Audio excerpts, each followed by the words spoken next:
on Friday, I drove 8 hours from Orange County to the Bay Area to get home, and thought that I would be exhausted after that drive, but I was actually pretty energized, and I went to jiu-jitsu practice. I was late, but I got the last half hour in, did some sparring. In fact, I would have been a lot more tired had I stayed home. So there's something about energy coming from the things that excite us and interest us, because the pragmatic thing to do would have been to stay home. And there's a time when I would have stayed home just because that's what I should do after, an 8-hour drive. You should be tired. But I wasn't tired. I was tired. Like, the thought of staying home made me tired. And the thought of going to jiu-jitsu energized me. And I went to jiu-jitsu and I felt great. So that feels good. And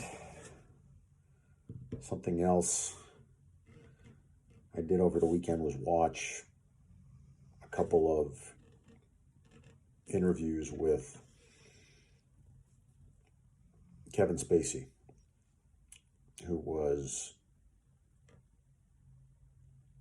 removed from the public sphere 7 years ago during the Me Too movement.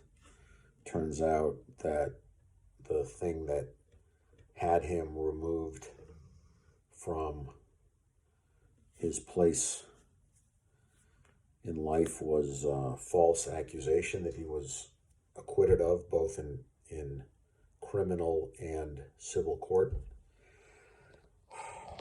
I remember when those accusations came out, how I just believed them out of hand.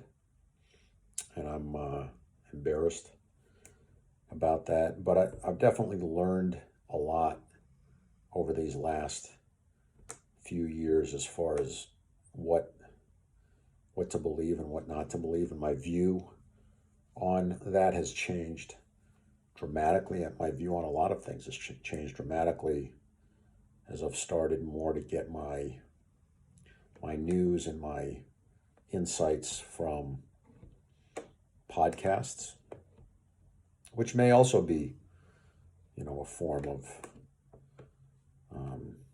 propaganda and lying. Who knows? Hopefully not. But I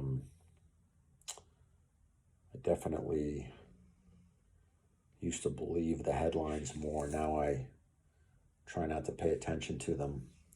And I think this is changing for a lot of people. I had the thought today, I've been listening to stuff with RFK. I'm watching an interview with Donald Trump that on the one hand, it seems like it's getting harder and harder to determine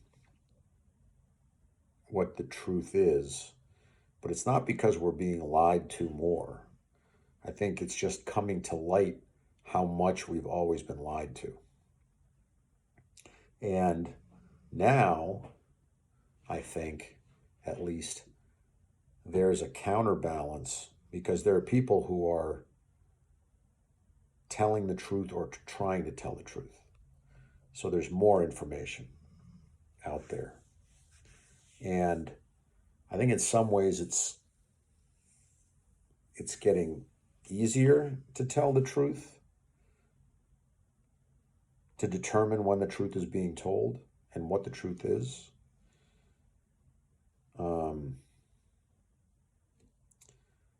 Because there's certain stuff that just feels more true. But again, it's such early days in this world of kind of more open information that it's hard, it's hard to really have an intuitive feel for what's true and what isn't. It really goes to show how much of intuition is past experience. Like, intuition isn't just like some psychic knowledge, like, oh yeah, this is what's true. You have to have a feel for it. And it's still too early for me in my informative time watching podcasts and kind of having this new way of getting information to really have a good intuitive feel for what's true and what isn't. If anything, I've come to see how many different versions of the truth there are. So that's another thing, because somebody can feel like they're telling the truth and it might be flawed, but they think it's true. And the last thing I'll say is that Lex Friedman really is the best podcaster out there. There are a lot of good podcasters, but he, in my opinion, is the best because he's brilliant. He's probably the smartest one doing it. And I watched him interview Kevin Spacey. And he knew his movies, he knew references in his movies, which means he had to have watched them. And he probably watched them leading up to the episode. And it was a lot of work. I mean, he's got to watch a lot of movies.